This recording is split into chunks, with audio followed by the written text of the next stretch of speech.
In this webinar, we're going to show the relationship between the work you've done in developing strategy models and process and project analysis to sorting out individual and team accountabilities. So we start off with a strategy model with the strategic objectives. And if we take a look at any one of those objectives, we should be able to translate that into action, the processes and projects that we work in inside the organization to become successful. In this example, I'm describing them as strategic objectives, cascading down to operating objectives, cascading down to processes. And we've touched on this already. The strategic objectives we describe through things like the strategy model.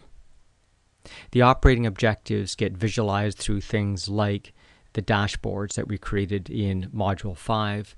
And then finally, as we get down to the process, we get into the detailed transactional information you have from your organization. But behind this are performance targets and individual accountabilities. So for example, at the strategic objective level, we're looking for, let's say in this example, a manufacturing example, an overall objective like customer satisfaction. These are the performance levels we require by quarter, and we have an accountability in this case of a reporter.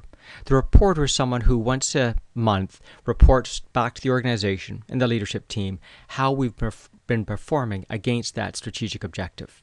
We'll cover that in Module 9.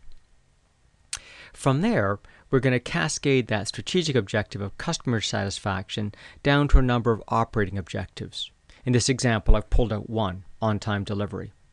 So on-time delivery has to achieve these performance levels in order to achieve the customer satisfaction objective.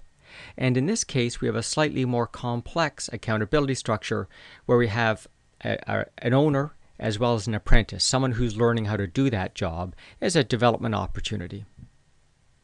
Now, this operating objective is going to be supported by a number of processes. In this example, on-time delivery is supported by processes like order entry and inventory planning.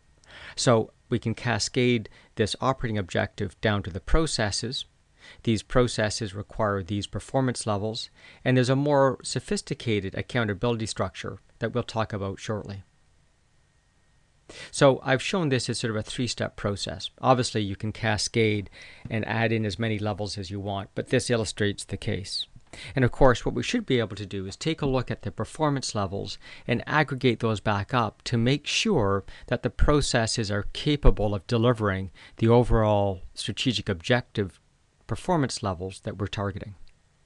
In fact, this is sort of the top-down, bottom-up aspect of strategic planning, where the strategic objective cascades down and we can validate that the organization has the competencies, capabilities, and resources to execute on that strategic objective.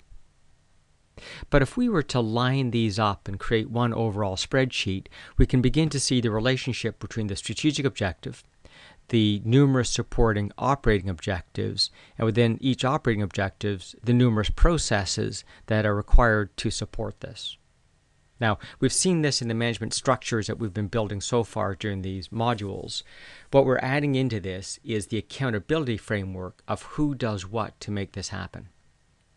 So what we should be able to do is take that framework and almost do a sort on that spreadsheet by an individual. So for example, if we're looking for Bob Hill, we can see that on the strategic objective of customer satisfaction, he's the reporter. And by the way, eventually you can lead in to the reward structure of what happens if he performs below, at, and above target.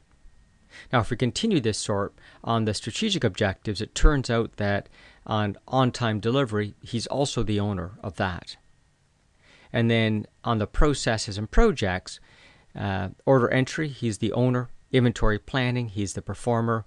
Pick and pack, he has approval rights. Shipping, approval. And on-time delivery, which is a project, he owns it. In this case, we've also weighted it for him around his personal accountabilities for this year, and that provides him the role clarity he needs to do his job. And obviously, if we change the strategic objectives, this ripples across the organization. If we change the weighting of how important is the organization, this also ripples through the accountabilities. So that's the accountability structure that we'll be using in this module.